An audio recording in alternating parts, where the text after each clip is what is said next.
السلام علیکم ورحمۃ اللہ وبرکاتہ۔ الحمدللہ رب العالمین والصلاة والسلام علی اشرف الانبیاء والمرسلین نبینا محمد وعلی آلہ واصحابہ اجمعین وبعد۔ جدید مناہج کی حقیقت کے اس حلقے میں انشاءاللہ تبارک و تعالی عقیدے کے سلسلے میں اور عقیدے کی تعلیم، اس کی تدریس، اسے پڑھنے پڑھانے سیکھنے سکھانے کے سلسلے میں جو بات چل رہی تھی کہ سلمان بن فہد العودہ صاحب نے اپنی کتاب کے اندر یہ لکھا ہے کہ عقیدہ ایک بہت ہی معمولی چیز ہے، بہت ہی آسان چیز ہے، ہر شخص اس کو سمجھتا ہے، آسانی کے ساتھ آدمی 10 منٹ 12 منٹ یا اس سے کم بیش ٹائم میں کسی کو بھی سمجھا سکتا ہے، شرح کر سکتا ہے، وہ سمجھ کر کے چلا جائے گا۔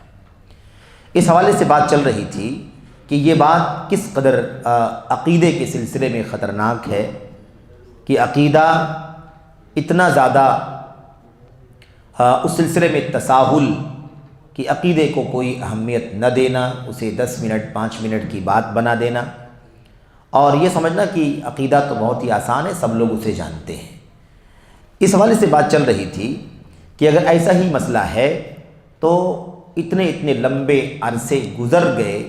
بہت سارے لوگ اپنے اپنے مشن میں، اپنی اپنی تحریک میں، اپنے اپنے کام میں لگے ہوئے ہیں، تو 10 سال 20 سال کا عرصہ گزر گیا لیکن پھر بھی ان کے عقیدوں کی اصلاح نہیں ہوئی، ان کے عقیدوں کا فساد جیسے تھا ویسے ہی باقی رہا۔ مثال کے طور پر سید قطب کا عقیدہ، حسن البنا کا عقیدہ، جن کی طرف باقاعدہ فرقے منسوب ہیں، ان کی اپنی اپنی پارٹیاں ہیں، اپنے حلقے ہیں ان کے، اور لوگ جو ہے بڑی تعداد میں ایسے لوگ بھی ہیں، ایک اچھی خاصی تعداد ہے جو سید قطب کو اپنا پیشوا سمجھتی ہے، اور بہت سارے لوگ ہیں جو اپنے آپ کو مثال کے طور پر حسن البنا کو اپنا امام مانتے ہیں، فرقہ الاخوان المسلمون کے لوگ خاص طور پر، اور ایسے ہی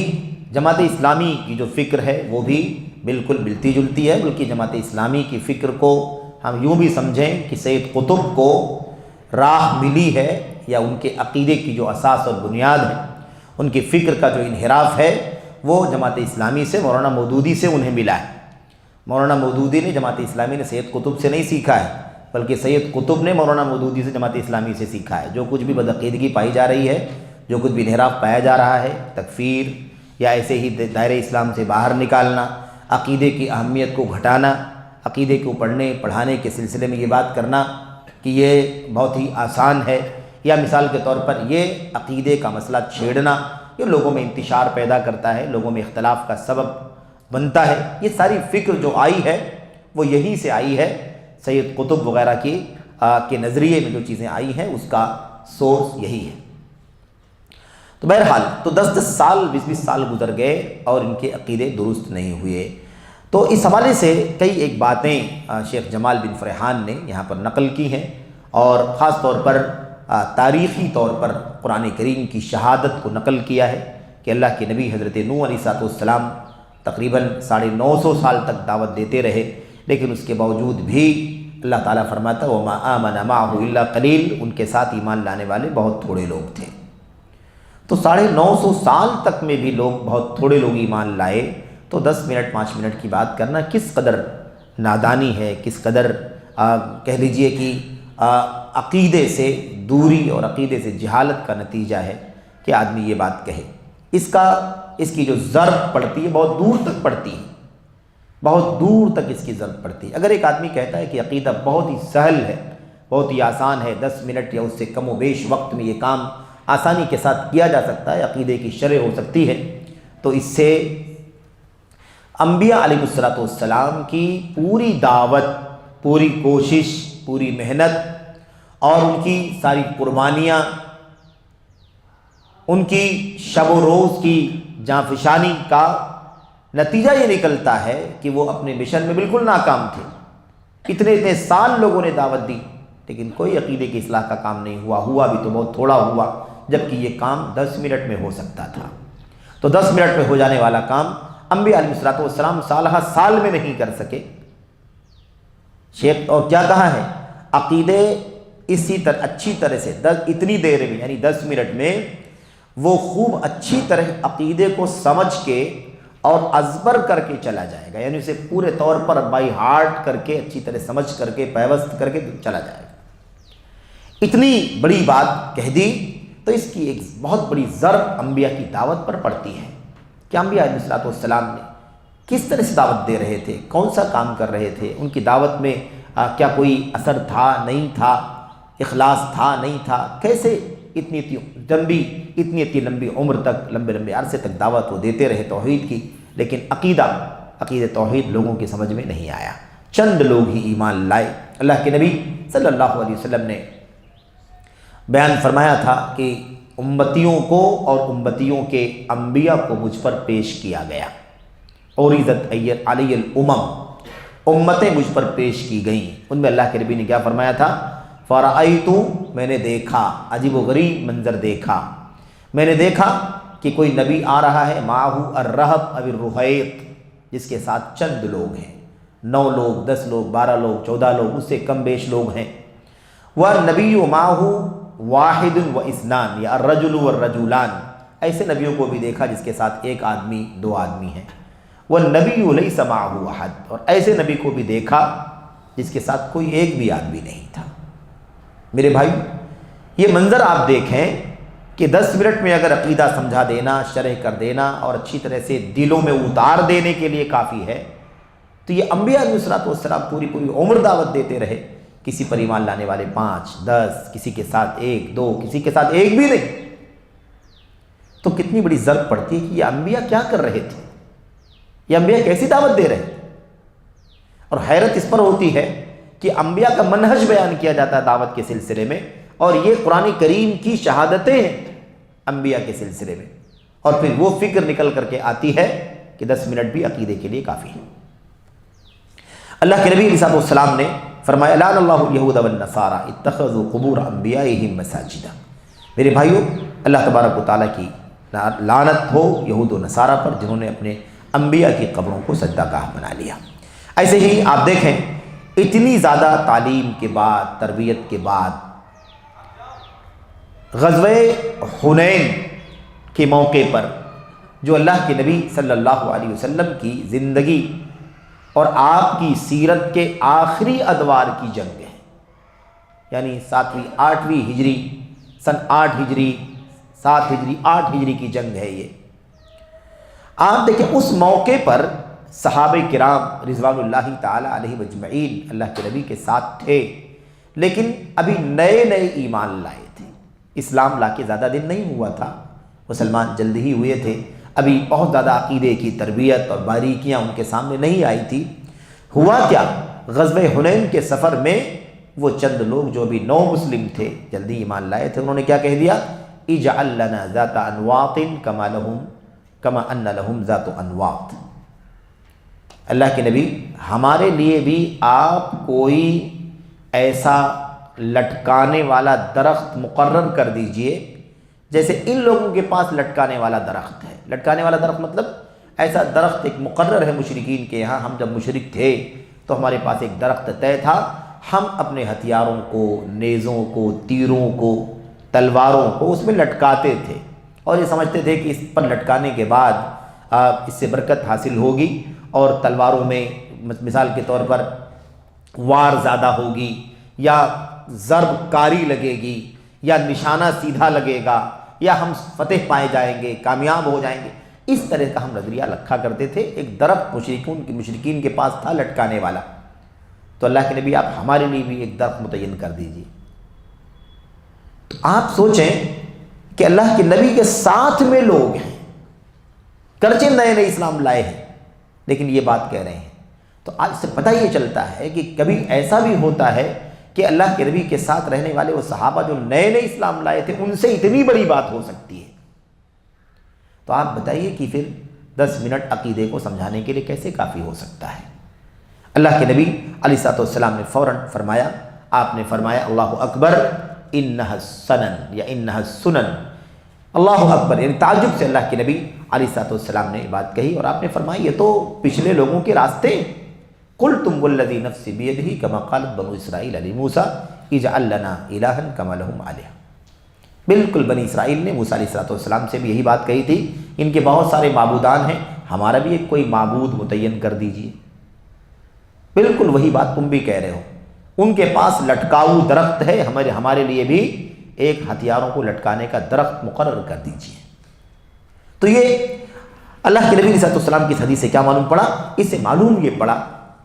کہ اگر 10 منٹ عقیدہ توحید کو سمجھنے کے لیے کافی ہوتا تو یہ صحابہ تھے، گرچہ نئے نئے اسلام لائے تھے، زیادہ دن ان کو اسلام لا کر کے نہیں ہوا تھا،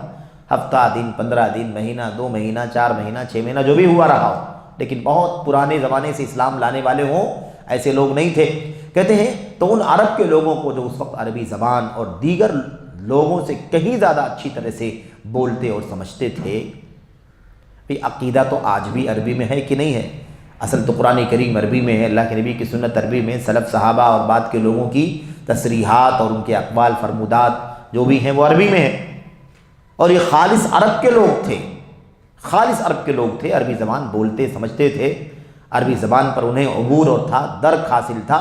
10 منٹ بلکہ 10-20 دن کافی کیوں نہ ہوئے؟ 10 منٹ کی بات کرتے ہو، 10 منٹ نہیں 10-20 دن کافی نہ کیوں ہوئے؟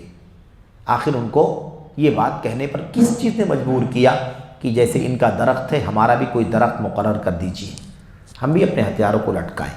تو درختوں سے، شجر سے تبرک لینے کا عقیدہ آخر کیسے باقی رہا؟ 10-20 منٹ کی بات نہیں تھی، 10-20 دن، مہینہ، 2 مہینے کی بات تھی، اللہ کے نبی کے ساتھ تھے وہ،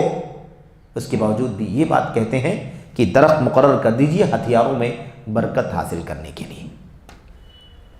تو یہ 10-20 دن کافی کیوں نہ ہوئے؟ نبی کریم صلی اللہ علیہ وسلم نے فتح مکہ کے بعد جنگ حنین سے پہلے ان کے ساتھ مکہ میں گزارا تھا، یعنی یہ بیچ کی جنگ ہے نا، فتح مکہ کے بعد اور جنگ تبوک، ان دونوں کے بیچ میں فتح مکہ کے بعد جنگ حنین سے پہلے جو پیریڈ گزرا ہے، اتنا وقت اللہ کے نبی کے ساتھ وہ 9 مسلم تھے کہ نہیں تھے؟ لیکن پھر بھی اتنی تربیت اللہ کے نبی کے ساتھ دینے کے باوجود بھی کیا کہا؟ ہمارے لیے بھی ایک درخت مقرر کر دیجئے جیسے ان لوگوں کے پاس ہے۔ تو 10 منٹ کی تم بات کرتے ہو، یہ اللہ کے نبی 10-20 دن، 15 مہینے، 2 مہینے ان کے ساتھ میں رہے، وہ اللہ کے نبی کے ساتھ رہے، لیکن پھر بھی یہ بدعقیدگی ان کے یہاں آئی کہ نہیں آئی؟ تو اس لیے کہنے مطلب کہ عقیدے کو معمولی سمجھنا، اس کو ہلکا سمجھنا، اس کو اہمیت نہ دینا بڑا خطرناک ہے۔ لہٰذا دعات اور دیگر لوگ آگاہ رہیں کہ توحید سیکھنے کا مسئلہ بڑا عظیم ہے، توحید سیکھنے کا مسئلہ بڑا عظیم ہے اور اہم ہے، اسے بار بار دہرانا بھی نہایت اہم ہے۔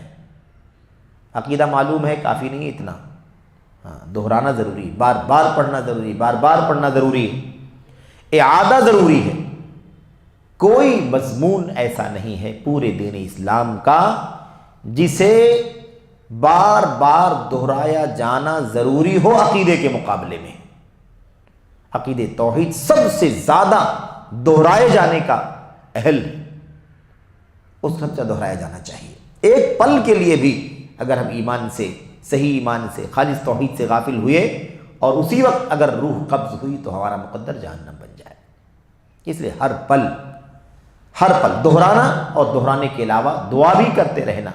انجانے میں کوئی چیز اگر شرک کی، عقیدے کے خلاف اگر ہو گئی تو اللہ تعالیٰ معاف فرما دینا۔ اس لیے کہ ہمیں کسی بھی طریقے سے کوشش کر کے عقیدے توحید پر دنیا سے جانا ہے، صحیح عقیدے پر دنیا میں موت ہونی چاہیے، اس کی کوشش کرنی ہے کہ عقیدے سے خالی، توحید سے خالی وقت کبھی بھی ہرگز یا بدعقیدگی پر کوئی وقت ہرگز نہ گزرے۔ تو بہت اہم ہے، اسے بار بار دہرانا بھی نہایت اہم ہے۔ اہدنا الصراط المستقیم، اہدنا الصراط المستقیم بار بار دہراتے ہیں کہ نہیں دہراتے ہیں؟ کیوں سورہ فاتحہ کو بار بار ہر رکعت میں پڑھنا واجب قرار دیا گیا، رکن قرار دیا گیا؟ کیوں؟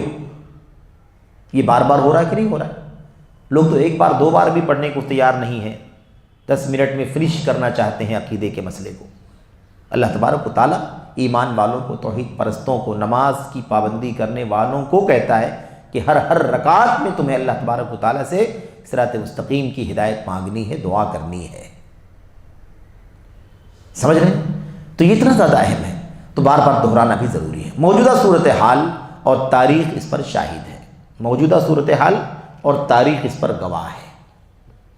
تاریخ بھی ہمیں بتلاتی ہے کہ عقیدے سے دوری کی وجہ سے کیا حشر ہوا، اور اس وقت جو دنیا کی حالت ہے، عقیدے سے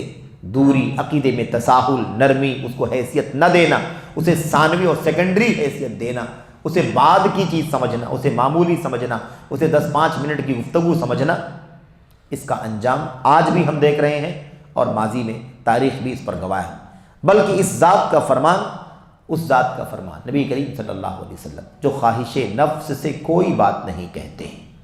اللہ کے نبی صلی اللہ علیہ وسلم توحید سیکھنے اور بندوں پر اللہ کے حق، جو توحید کا حق ہے اللہ تبارک، یہ توحید اللہ کا حق ہے ہمارے اوپر، اللہ کا نکلتا ہے بندوں کے اوپر، اور بندوں کو چاہیے کہ اللہ کا حق یہ ادا کریں، دیں، یہ اس طرح سمجھنا ضروری ہے۔ اچھا، توحید سیکھنے اور بندوں پر اللہ کے حق توحید کی بار بار تعلیم دینے کی اہمیت پر شاہد عدل ہیں نبی کریم صلی اللہ علیہ وسلم کی حدیث، غور کریں۔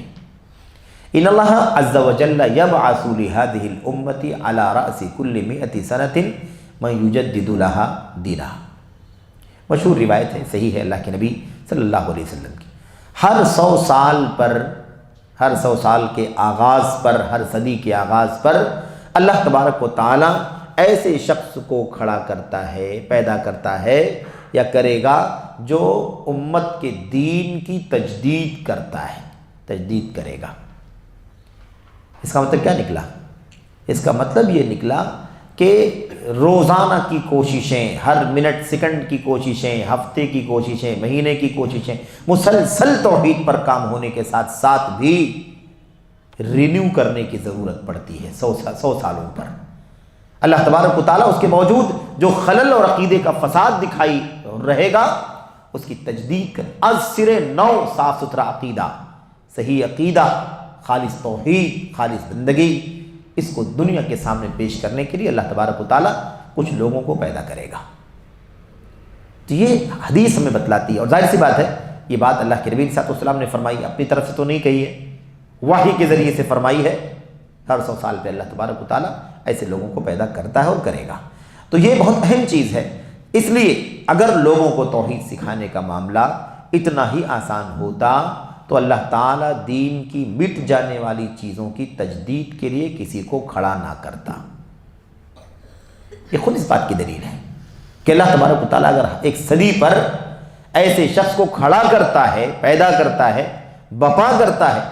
جو دین کی تجدید کرے، دین کو، اور دین جب کہا جائے نا، سب سے پہلے اس کے اندر عقیدہ ہی آتا ہے، بلکہ صحیح معنوں میں دین کے معنی ہی عقیدے کے ہوتے ہیں، یعنی آدمی جو اپناتا ہو، جس کے پیچھے چلتا ہو، جس کو فالو کرتا ہو، وہ کیا ہے؟ وہ دین ہے۔ کیا ہے؟ مٹ جانے والی چیزوں کی تجدید کے لیے کسی کو کھڑا نہ کرتا، اور لوگوں کے یہاں سب سے زیادہ جو چیز مٹتی ہے وہ توحید ہے۔ سب سے زیادہ مٹتی ہے وہ کیا ہے؟ توحید ہی پر سب سے زیادہ حملہ شیطان کا ہوتا ہے۔ توحید سب سے بڑا سرمایہ ہے، اسی کو لوٹنے کی کوشش شیطان لعین ہر دم کرتا ہے۔ اسی لیے انبیاء علیہ السلام کی دعوت کا محور، اس کا قطب جو کیا ہے؟ وہ عقید توحید کی دعوت ہے۔ اس کے بعد بقیہ چیزیں اس کے بعد، یہی چیز کہنے میں، یہی چیز کرنے میں، یہی چیز انجام کے اعتبار سے، اور یہ انجام دنیا میں بھی اور یہ انجام آخرت میں بھی۔ سب سے پہلے عقید توحید کی دعوت، سب سے پہلے عقید توحید کی دعوت، سب سے پہلے عقید توحید برتنا، اپنانا، وفا کرنا، اس کے مطابق عمل کرنا۔ سب سے انجام کے اعتبار سے سب سے زیادہ اہم چیز کیا ہے؟ اللہ تبارک و تعالیٰ کی توحید۔ اس اعتبار سے کہ توحید اگر دنیاوی زندگی میں انسان کا عقیدہ درست ہے، اس کی توحید سلامت ہے، تو دنیا میں بھی اسے اللہ تبارک و تعالیٰ عزت اور سربلندی عطا فرمائے گا، اور اگر عقیدہ فاسد ہے تو اس کی سزا بھی اللہ تبارک و تعالیٰ ذلت، پستی کی شکل میں دنیا میں ضرور دے گا۔ ان الذین اتخذوا العجل سینالہم غضب من اللہ، وذلۃ فی الحیات الدنیا۔ اللہ تبارک و تعالیٰ فرماتا ہے جن لوگوں نے بچھڑے کی پوجا کی تھی، حضرت موسیٰ علیہ السلام کی قوم، جن لوگوں نے بچھڑے کو معبود بنا لیا تھا، سینالہم غضب، انہیں کیا ملے گا؟ اللہ تبارک و تعالیٰ کی غضب، کی طرف سے غضب، اللہ کی غضب کی مار پڑے گی، وذلۃ فی الحیات الدنیا، اور دنیاوی زندگی میں ذلت اور پستی ان کا مقدر بن جائے گی۔ آخرت میں تو ہمیشہ ہمیشہ کے لیے جہنم کی سزا بتائی گئی ہے، تو دنیا میں بھی اور آخرت میں بھی۔ تو کہنے کا مطلب کہ عقیدہ قول میں، فعل میں، دعوت میں، انجام میں دنیاوی، انجام میں اخروی، ہر اعتبار سے عقیدے کو اہمیت حاصل ہے، اولیت حاصل ہے، ترجیح حاصل ہے، اسی بنیاد پر سارے فیصلے ہوں گے۔ عقیدے کی سلامتی اگر بندے کے حساب و کتاب میں ہے تو پھر بقیہ اعمال کا حساب و کتاب ہوگا، اور اگر عقیدہ ہی فاسد نکلا تو وہیں سے جہنم کا فیصلہ ہو جائے گا، بقیہ چیزوں کے بارے میں سوال کرنے کی ضرورت نہیں ہے، سزا ملے گی اس کی، کیونکہ بندہ جیسے خالص توحید و ایمان کا مکلف ہے، ایسے ہی ایمان لانے کے بعد ایمان کے یا اسلام کی تعلیمات کا، اسلام کے فرائض اور واجبات کا بھی مکلف ہے۔ ایک آدمی ابھی ایمان سے دور ہے، برگشتہ ہے، مسلمان نہیں، کافر مثال کے طور پر، اس سے کیا مطالبہ ہے؟ اس سے مطالبہ یہ ہے کہ وہ ایمان لائے، اسلام قبول کرے، اپنے پیدا کرنے والے کو اپنا معبود سمجھے، اور اس کے دین کا اقرار کرنے کے بعد دین کے اندر والی ساری چیزوں کی پابندی کرے۔ یہ سب ایک ساتھ میں اس سے مطلوب ہے، یہ سب مطلوب ہے۔ کیوں معلوم ایسا کیوں ہے؟ ہم کہیں گے کافر سے نماز کیوں مطلوب ہے؟ کافر سے نماز مطلوب ہے، کیوں؟ اس لیے مطلوب ہے کہ جیسے ہی وہ ایمان لائے گا فوراً نماز اس کے اوپر واجب ہو جائے، اور ایمان واجب ہے، ایمان کے ساتھ ساری چیزیں لگی ہوئی وہ سب واجب ہے ساتھ ساتھ میں۔ اسی لیے لم نک من المصلین ولم نک نطعم المسکین وکنا نخوض مع الخائضین، جہنم میں کیوں آئے؟ فلاں وجہ سے، فلاں وجہ سے، فلاں وجہ سے، سارے اعمال ہیں۔ یہ نماز نہیں پڑھتے تھے،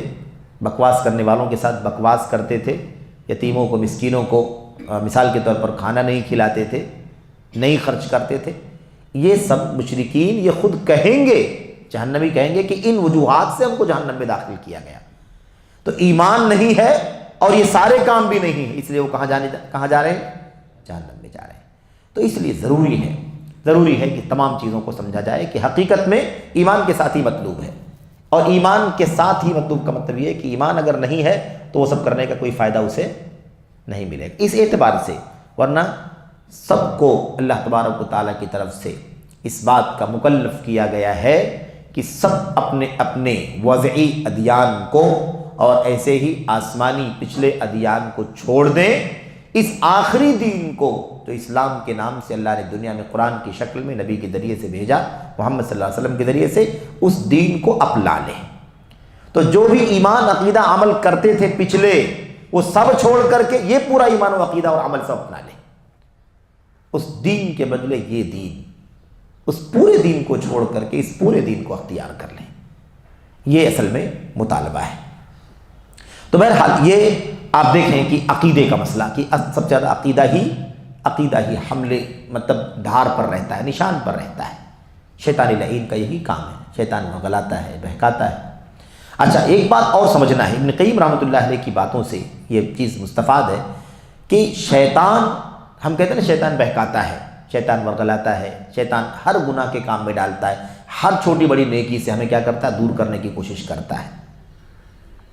یاد رکھیں، ہمیں کسی بھی چھوٹی بڑی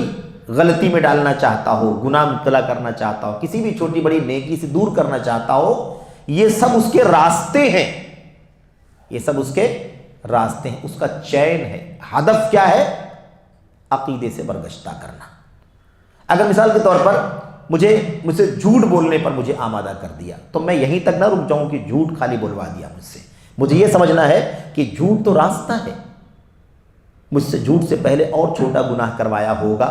اب یہ گناہ کبیرہ کروایا ہے، اور اس کے بعد اب اگلا مرحلہ وہ بدعت کی طرف مجھے لے جائے گا، اس کے بعد اگلے مرحلے میں مجھے شرک تک لے جانے کی کوشش کرے گا۔ تو جہاں بھی انحراف ہے، شیطان انحراف میں ڈالتا ہے، وہ انحراف ہمیں یہ جاننا ہے کہ انحراف یہ آخری نہیں ہے، یہ شیطان کا پہلا ہدف ہے۔ اس کے بعد وہ آگے کی طرف جائے گا اور پھر اپنی منزل تک لے جانے کی کوشش کرے گا، کیونکہ اس کا اصل ہدف یہ ہے کہ ہم کو ایمان سے برگشتہ کر دے۔ کیوں؟ انما یدعو حزبہ لیکونوا من اصحاب السعیر، وہ جہنم دہکتی بھڑکتی ہوئی آگ میں سے ہو جائیں اس کی طرف بلانا چاہتا ہے، تو اصل اس کو جہنم میں ڈلوانا ہے۔ تو ہم نے جھوٹ بلوا کر کے جہنم میں ڈلوا پائے گا؟ نہیں ڈلوا پائے گا۔ کوئی اور چھوٹی غلطی کروا کے جہنم میں ڈلوا پائے گا؟ نہیں ڈلوا پائے گا۔ تو جہنم میں ڈلوانے کے لیے کیا کرنا پڑے گا؟ ایمان سے نکالنا پڑے گا۔ تو اس کا اصل ہدف وہی ہے۔ اللہ فرماتا ہے انما یدعو، بلاتا اسی لیے ہے وہ۔ تو گویا کہ ہمیں یہ سمجھنا ہے کہ جہاں بھی کوئی غلطی گناہ کا کام ہو رہا ہے، شیطان بہکا رہا ہے، ورغلا رہا ہے، اس کا اصل ہدف یہی ہے کہ وہ ہمیں ہماری توحید کے عقیدے سے برگشتہ کر دے، اسے بگاڑ دے، تاکہ ہم کیا ہو جائیں؟ اس کے ہدف کے مطابق جہنم رسید ہو جائیں۔ تو بہرحال عقیدے کے معاملے میں یہ جو باتیں ہم سن رہے ہیں نا، چاہے وہ محمد سرور زین العابدین، نائف زین العابدین ہو، چاہے سلمان بن فہد العودہ ہو، چاہے اور فرقوں میں مثال کے طور پر حسن بنا ہو، یہ اخوانیوں کے جو پیشوا ہیں، یا چاہے سید قطب ہو، یا مثال کے طور پر ہمارے یہاں مودودی کی جماعت صاحب کی جماعت ہو، یہ سب کے سب، یا ایسے اور جتنے فرقے ہیں، چاہے وہ تصوف والے ہوں مثال کے طور پر، یا وہ جو اندھی تقلید والے ہیں وہ ہوں، یا مثال کے طور پر اور جتنے بھی عقلانی نظریات کے لوگ ہیں، ان سب کے یہاں گویا خلاصہ ہے کہ جہاں جہاں بھی عقیدے کا اہتمام نہیں پایا جاتا، توحید کی دعوت کا اہتمام نہیں پایا جاتا، یا برائے نام پایا جاتا ہے، یا مثال کے طور پر ان کے یہاں بہت معمولی کوئی چیز اس نام سے بیان کی جاتی ہے، عقیدے کے نام سے، آپ جان لیں کہ یہ سب کے سب کہیں نہ کہیں اللہ تبارک و تعالیٰ کی توحید اور جو عقیدے توحید جس کا مشن اللہ تعالیٰ نے تمام انبیاء علیہ الصلوۃ والسلام کو عطا فرمایا تھا، اس کو ٹھیس پہنچا رہے ہیں، نقصان پہنچا رہے ہیں، اس منہج سے، اس فکر سے وہ ہٹے ہوئے ہیں، اس سے انحراف کا شکار ہیں، اور اس کے پیچھے حیلہ کچھ بھی بیان کرتے ہوں، انتشار پیدا ہوتا ہے، اختلاف پیدا ہوتا ہے، جوڑنے کی کوشش کرو، توڑنے کی کوشش نہ کرو، یہ جو بھی ہیلے ہیں یہ سب ہیلے بھی شیطانی ہیں، اس ہیلے بھی سب ابلیسی ہیں کہ ہمیں اتحاد کی بات کی جائے اور کہا جائے کہ توحید کی بات کرو گے تو اتحاد نہیں ہوگا، توحید ہی سے اتحاد ہوگا، توحید سے انتشار نہیں ہوگا۔ جو کہتا ہو کہ توحید سے انتشار پیدا ہوتا ہے، وہ اس بات کی سند دیتا ہے کہ وہ خود توحید سے برگشتہ ہے، توحید سے دور ہے، عقیدے توحید سے، توحید کے عقیدے، توحید کی دعوت کے سلسلے میں انبیاء کی منہج سے وہ ناواقف ہے، یا انبیاء کے منہج سے وہ غفلت کا شکار ہے۔ تو اللہ سے دعا کرتے ہیں کہ اللہ تبارک و تعالیٰ ہمیں عقیدے توحید پر، اسے پڑھنے پڑھانے پر، اسے سیکھنے پر، اس پر عمل کرنے پر، اس کی دعوت دینے پر، اور اس کی راہ میں ہر طرح کی قربانی پیش کرنے پر، اور آنے والی ہر قسم کی تکلیف پر صبر کرنے کی توفیق عطا فرمائے، کہ یہی مقصد ہے جس کے لیے دنیا قائم ہوئی ہے، یہی عقیدہ توحید ہے جس کے لیے زمین و آسمان بنائے گئے، جس کے لیے رسول بھیجے گئے، جس کے لیے کتابیں اتاری گئی، اور جس کی بنیاد پر جنت و جہنم کے فیصلے ہو گئے۔ اللہ تبارک و تعالی ہمیں اس امتیاز پر قائم رہنے کی توفیق عطا فرمائے، اور اس حوالے سے ساری قربانیاں، ساری کوششیں صرف کرنے کی توفیق بخشے، آمین یا رب العالمین۔ وصلی اللہ وسلم وبارک علی نبینا محمد وعلی آلہ وصحبہ اجمعین۔ السلام علیکم ورحمۃ اللہ وبرکاتہ۔